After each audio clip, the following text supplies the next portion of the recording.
Good morning, everybody. Welcome to Empty Cloud. So we are here again this morning with Ayya, who's going to teach us some Dhamma. So Ayya, whenever you're ready.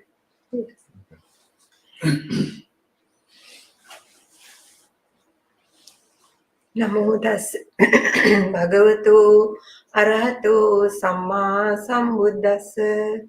Namo tassa bhagavato arahato samma sambuddhassa.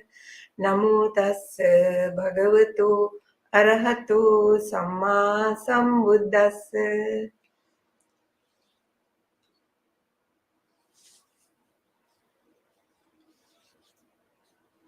Friends, today we are going to discuss not a sutta as such, but about how we could overpower negativity with positivity. You can see how our lives have changed since March 2020, and as the days, months and years have gone by, the pandemic continues to go on non-stop. This has made conversation to become more and more negative, overcome by fear, stress, sadness, and anxiety. Of all the creatures on earth, only human beings are able to speak and exchange ideas.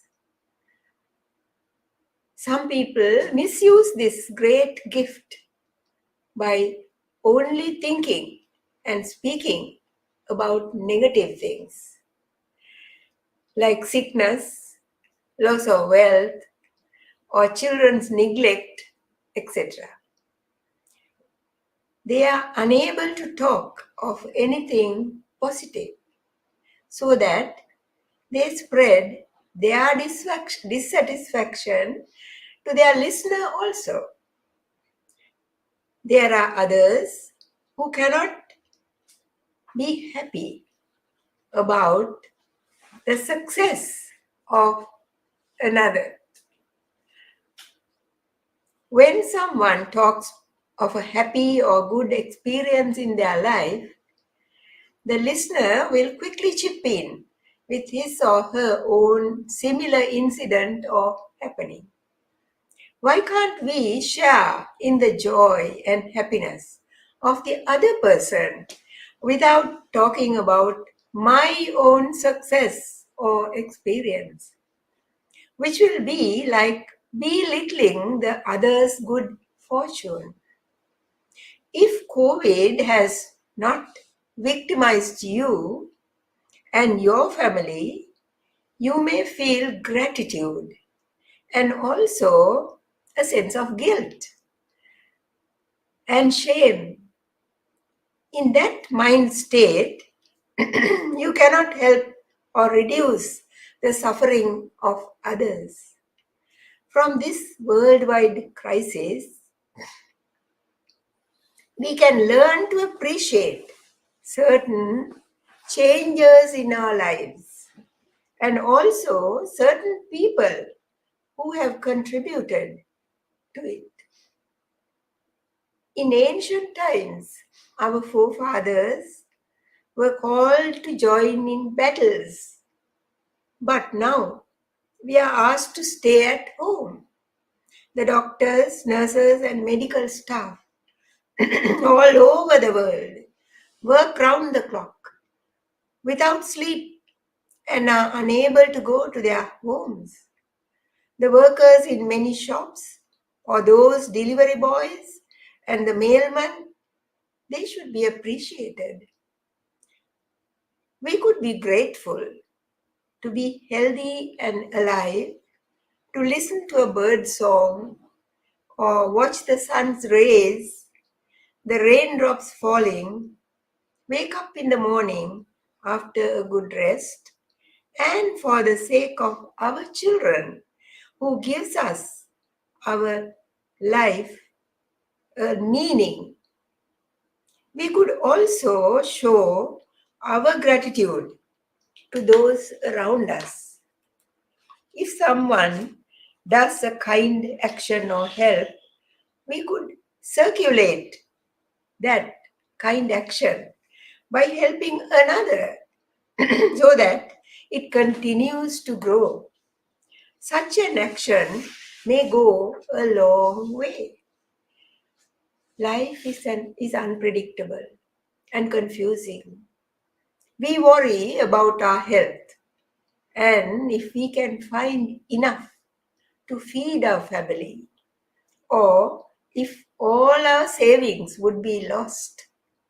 Such questions about the future are not real and not worth reflecting upon, for the only reality is the present moment.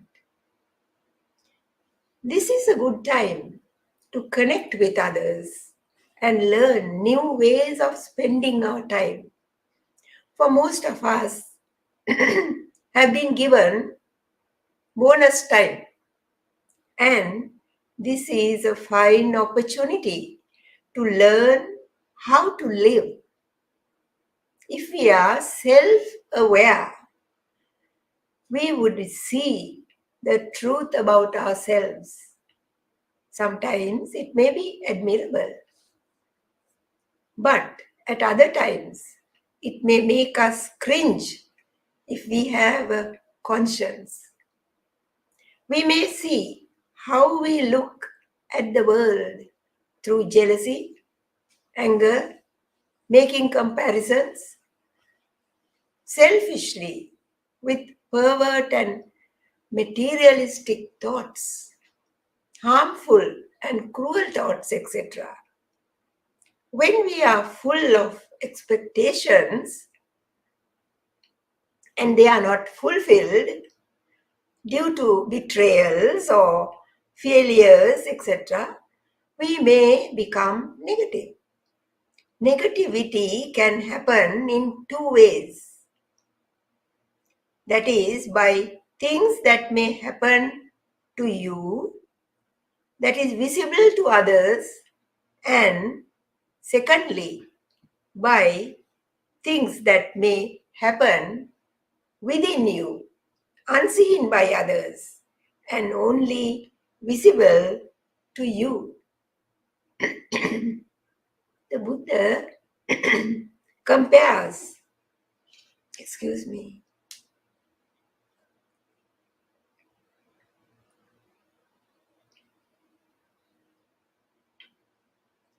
the Buddha compares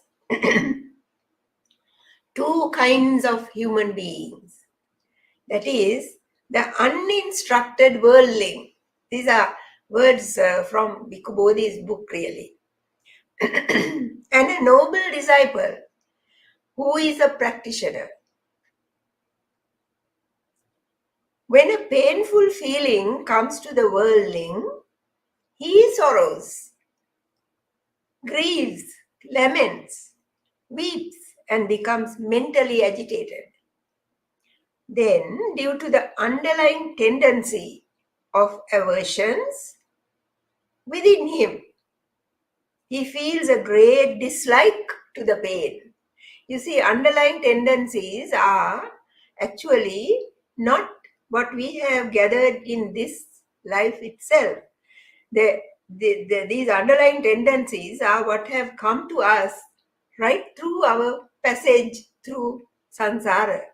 So that we may be having many kinds of underlying tendencies like anger, jealousy, envy, lust, all kinds of things that we don't know and understand. Only when something happens and through that experience that we come across now in this world today, then that underlying tendency comes up and adds to the experience so that it becomes even more stronger. So anyway,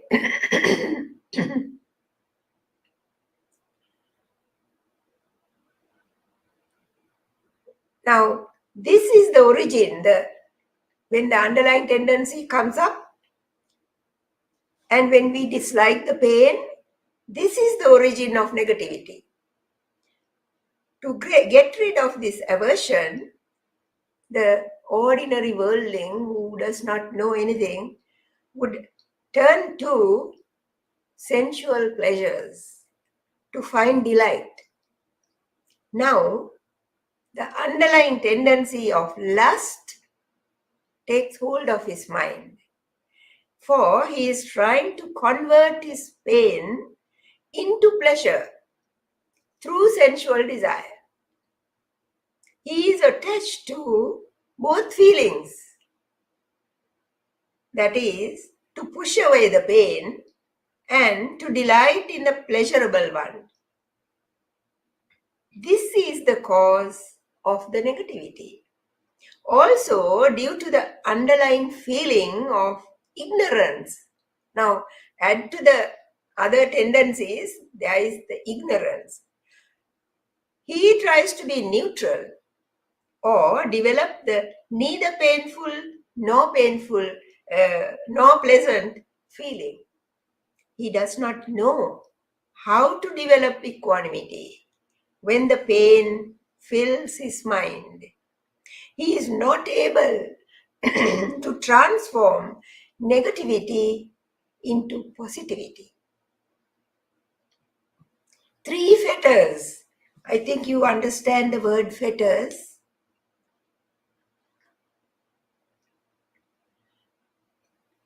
Fetters are also called in Pali Sangyojana. There are 10 fetters.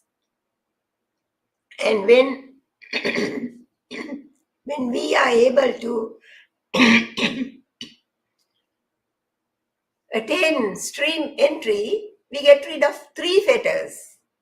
The first one is Sakkaya Ditti, or the idea of self, and doubt, and the attachment to rites and rituals.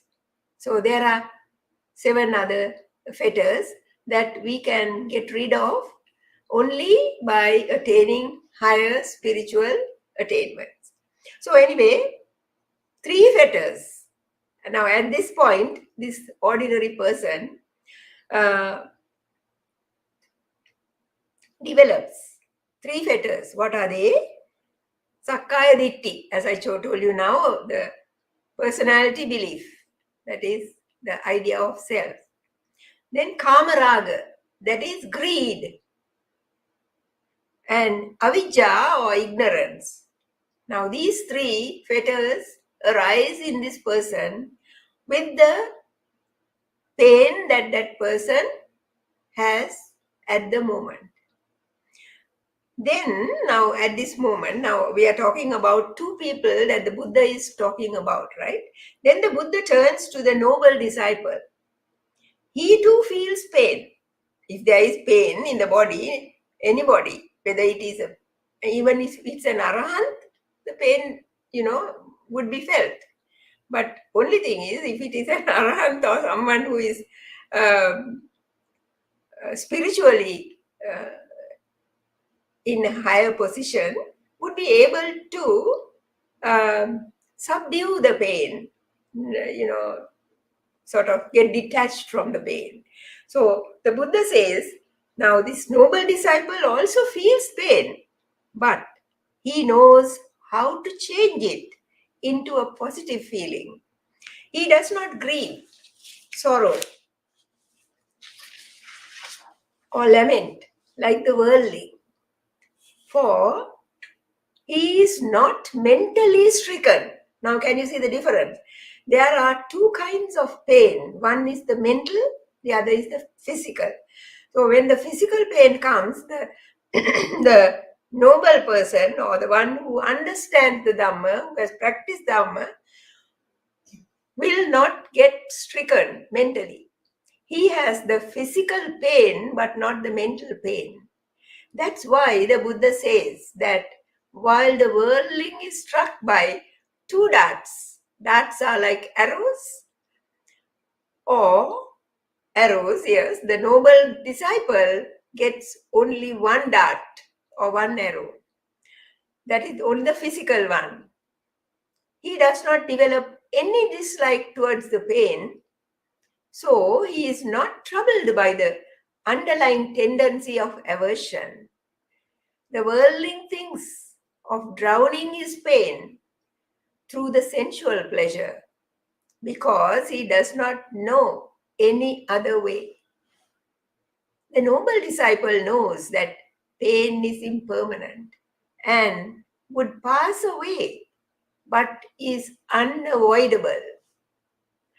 He knows the danger of sensual pleasure or sensual desire and avoids it. Thus, he is able to escape without mental pain. So, he is detached. This is the Buddha's way of dealing with pain, turning negativity into positivity through the Dhamma. Sometimes people hang on to negative thoughts or incidents by ruminating, or like a cow that chews the cud, take apart the event and replay it with new ideas and how it could create more negative events in the future. The wiser attitude is to focus on a solution. How can I avoid a similar situation in the future?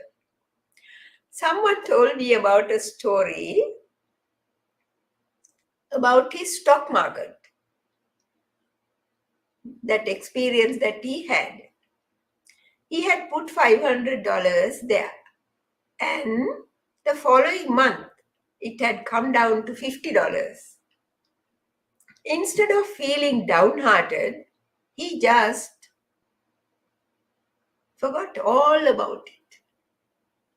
Another person had put $100, which had increased to $200, and he was very happy. But the very next month, it went down to $150, which was a disappointment. See, the reactions of the two men.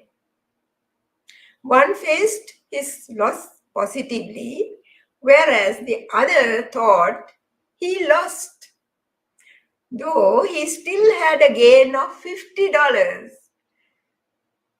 These are all worldly Dhamma that fluctuate frequently. They are impermanent, and if we get attached to them, we suffer. That's why the Buddha says to see the reality of things. The ordinary peaceful life is not always exciting and glamorous. So, people get excited by the negative stories. The media, news, radio, internet, etc. highlights many negative stories. When we see them as the truth, they could change our thoughts, feelings, and our well-being. Our society is focused on injustice. So we are bombarded by the grievances of others, and life turns bitter and negative. Another reason for people's negativity is that they are lonely and alienated. This is partly due to modern technology, which allows work to become remote and the community become more and more abstract, so that people do not have a sense of belonging. It's not only the physical loneliness, but also being away from friends and relatives. Especially the younger crowd feels that they are misfits and no longer wanted or valued. Everywhere you see the mask wearers. Now, of course, it's a little less, I think. So that the smile or greeting that you enjoyed earlier is gone forever. Negativity can cause other side effects, such as violence. When rejected by those that you care about, or expecting to gain a place in a gang, especially among young people, some may use violence as a means to show their self-importance. You would have come across so many children, very young children, taking a pistol and going to class and shooting his classmates. To prevent this kind of a negativity from erupting into violence, parents and teachers must be watchful and monitor their children at an early age so that they do not use TV, internet, and video games that show violence. When a little child falls down and cries, the adult who takes care of that child sometimes hit the floor to pacify the child. If the child has fallen on the floor, the adult hits the floor.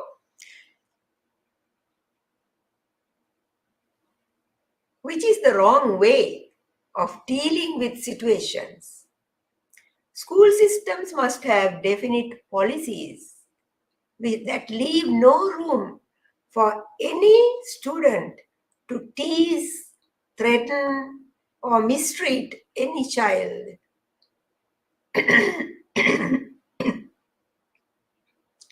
When I was growing up, we had no fears about our safety, so that our parents did not restrict our movements. Now we worry and supervise when our children play in the yard because there are child predators. This negativity and insecurity has become part of our life. But should we allow it to ruin our lives? Sadness passes away. But a negative thought can take root in our mind until we uproot it. Mindful meditation is a sure way of finding freedom for ourselves and others. Though we are unable to manage the external world, we could manage our inner world or self that we, that we think is there. There is a lot of power in a positive mind so that our immune system improves and good hormones are manufactured inside. In stressful times, we can learn new ways of being, or just living in the world where we see only scarcity, hunger, poverty, conflicts, and wars. We could or we should remind ourselves of our connectedness and conflicts and oneness. We could help the frustrated, unhappy individuals by being more compassionate, listening to them, or giving a ride to a friend or neighbor to a grocery store, or to meet a doctor, send flowers to a friend who is sick, or give a call or send an email, donate blood, allow an older person to come forward in a queue if we are standing in a queue. Then supporting each other, being kind and generous, keeping the atmosphere pure and clean, we could create positive tendencies. The earth has been abused and ill-treated. It will start healing. As the Dalai Lama in his recent birthday message said, if we want to leave a good earth or good world for our children living now, those to come in future, we must guard, protect, and keep the earth and its environs clean and pure. Thank you. So, thank you, Ayya. So we have time for questions. So if you have any questions, please feel free to put them in the chat. And I'll say hello to everybody in the chat. Welcome, Rick and Jayanta, Richard, Usha, Libby. Libby is back from last night. Good to see you, Libby. Pamela, Manal, Gita B, Samori, Rahim, Rampai, and Ashok. Welcome to everybody. Charosly. Hello, Charosly. Do we have any questions for Ayya?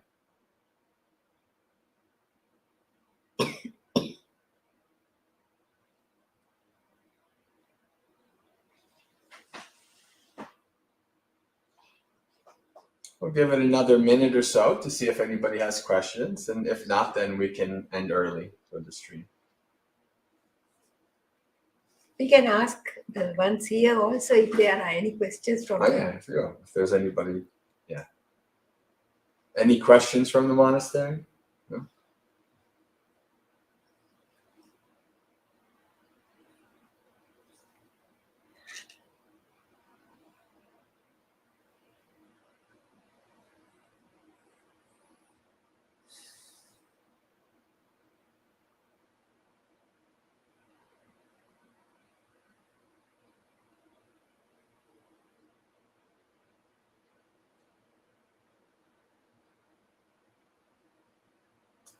All right, friends. Well, I think we can end early. Oh, wait. You have a question, Ayya. So Rick asks, Ayya, can you share ways to cultivate harmony? Yeah. Cultivate harmony. The Buddha gave actually many ways of how to cultivate harmony within the community, that is the monastic community, and also within the lay community. It's the same thing. I hope, Bate, if you remember, you will remind me if I do forget. Okay.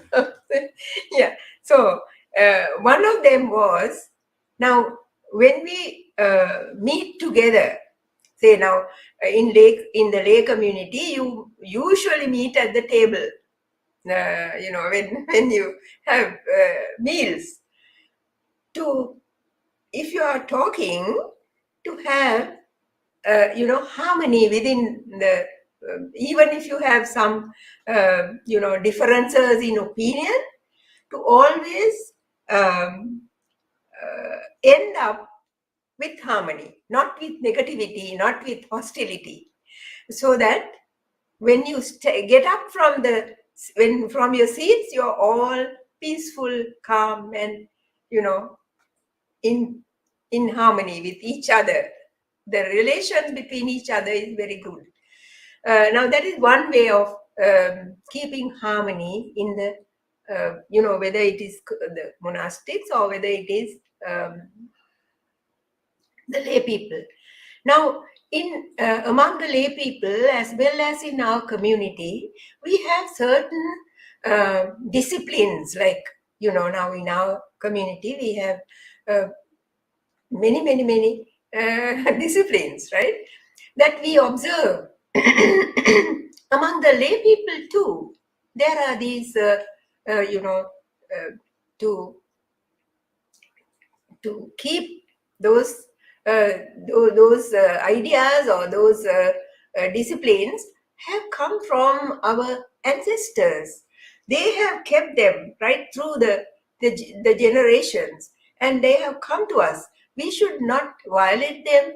We should not betray them. We should not, just sort of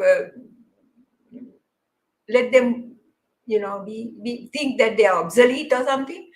But if they are good and if they have kept the community, then, our ancestors' time, if they have been able to have harmony and peace within themselves, then we also should respect those disciplines.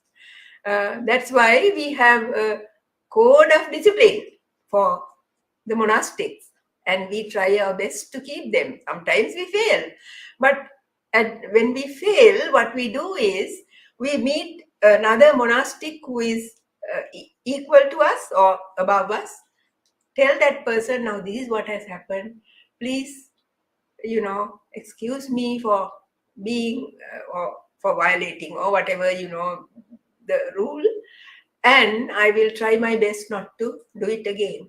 So, and then get that kind of, make that kind of confession. So even in lay life, I think in families now, for instance, a child might do something wrong. That child must be able to meet the child's parents and talk about it. Now, some parents are so, so how shall I put it? Um, think that they must be very good, or else we reject them. So that kind of attitude towards the child will only make the child more sort of depressed and only go towards negativity, not positivity. So the parents as adults, after all, all of us have done, in our lives. Now, even though we are in robes, I'm sure all of us have done certain things that now when we look at them, we think how foolish we have been, how ignorant we have been. We have done certain things or said things or, hurt other people.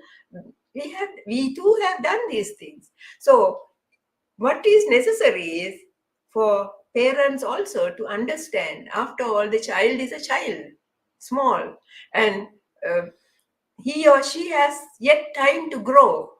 So now supposing we plant a little seed, we have to look after the seed, water it, give whatever is necessary, the soil, the sunshine, all that has to come. In the same way, for a child to become peaceful and grow up as a good adult, it's the parents and of course the teachers' duty to see that you are not, very strict about rules and regulations, but to understand that the child is still growing up and may make mistakes just as we have done. So, and therefore, to try and correct them, to bring the child to the correct path by kindness and compassion. So that is another way of looking at it. What are the other things, Bhakti, that the Buddha said about harmony? To sit down together and get up, in the same way. I think you covered most of it. When I think of I was actually trying to find the sutta. I don't remember the name of it, but it's the sutta where the Buddha leaves when the community of monks was not harmonious. And the Buddha leaves, and then he finds the little group with Venerable Anuruddha. And he asks them, well, what do you do? Right? And they do things like, if somebody sees that something needs to be replaced or something, they don't say, well, who did this last, or they just replace it, right? If everybody acts in such a way, thinking, towards the betterment of the community and themselves, then they can be together and not much problems. What the Buddha, what at that time when the Buddha asked Venerable Anuruddha, how do you live together like milk and water? Milk and water, when you put together, it'll just mix without any problem, right? Milk and water, you can't separate them. So like that, when the Buddha asked that question, Venerable Anuruddha says, when we come together, we do not just talk about other unnecessary things. We talk only about the Dhamma.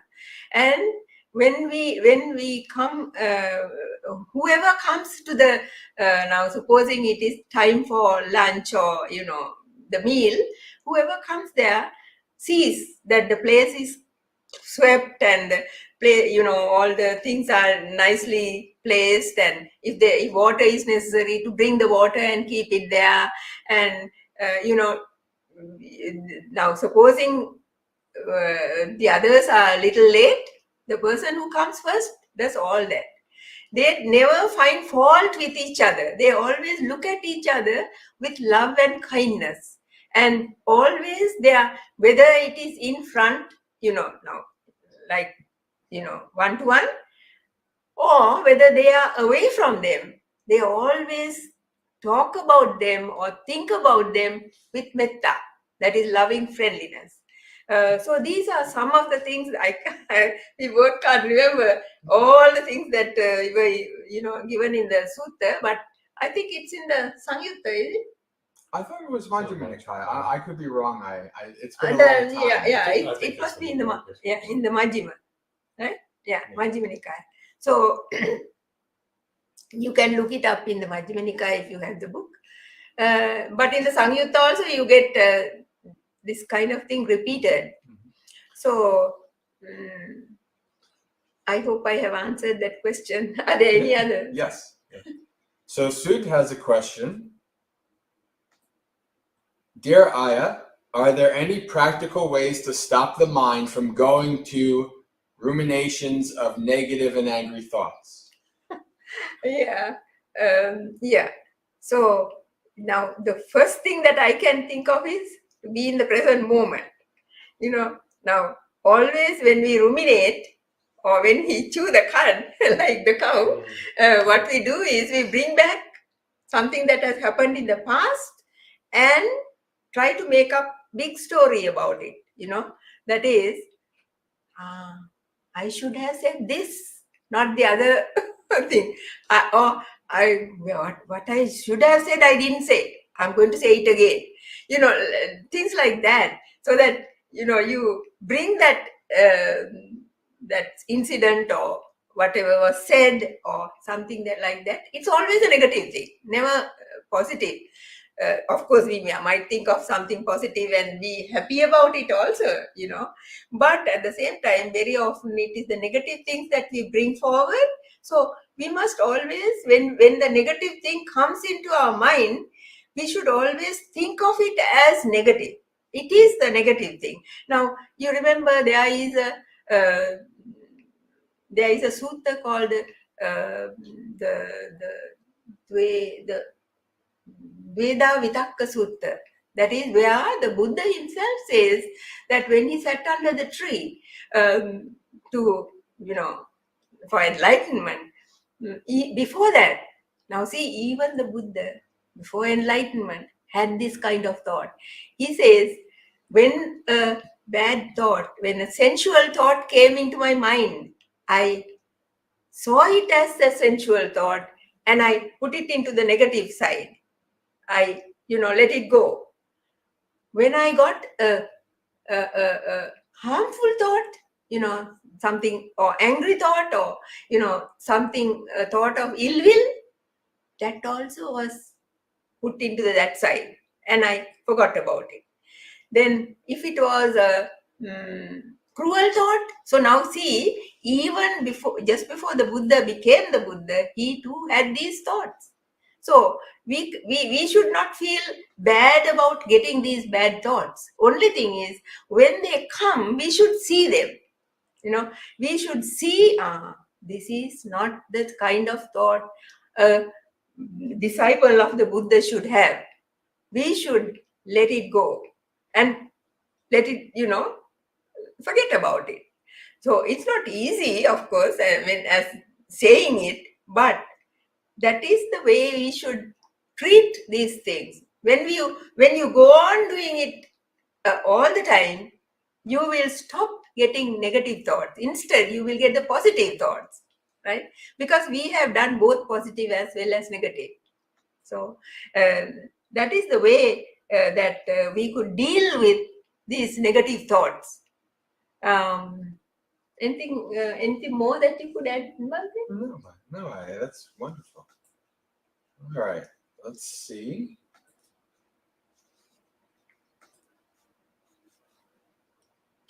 Rick says thank you for your wonderful response. No more questions. Okay. So I think we can end here. Yeah, and maybe they have questions in the evening. Yeah. Tonight, Ayya and myself will be on Monk Chat. So tonight at 7:30. Yeah, 7:30 New York time. So bring your questions to Monk Chat tonight, and Ayya and myself will do our best to answer them. So we'll see you tonight. Everyone, may you all be well, happy, and peaceful. Sukhi Hotu.